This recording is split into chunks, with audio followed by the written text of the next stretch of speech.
नमस्कार, मैं अनीस अख्तर। आप देख रहे हैं वर्ता समाचार। भदोही जनपद के भारतीय जनता पार्टी अल्पसंख्यक पिछड़ा मोर्चा के जिला अध्यक्ष सिराज अख्तर को उस वक्त खुशी का ठिकाना नहीं रहा जब देश के प्रधानमंत्री नरेंद्र मोदी जी का उनके जन्मदिन पर बधाई संदेश मिला। आइए सुनते हैं उन्होंने क्या कहा। मैं सिराज अख्तर, अल्पसंख्यक मोर्चा जिला अध्यक्ष भदोही उत्तर प्रदेश, भारतीय जनता पार्टी का एक छोटा सा कार्यकर्ता हूं। हमारे जन्मदिन पर माननीय प्रधानमंत्री श्री नरेंद्र मोदी जी के द्वारा भेजे गए बधाई संदेश को पाकर मैं बहुत प्रफुल्लित हूं।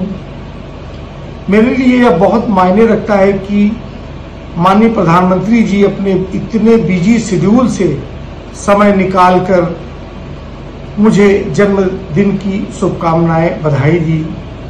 मेरे पास शब्द नहीं है जिससे मैं अपनी भावनाओं को व्यक्त कर सकूं। एक बार फिर मैं माननीय प्रधानमंत्री जी का धन्यवाद देता हूं। नमस्कार।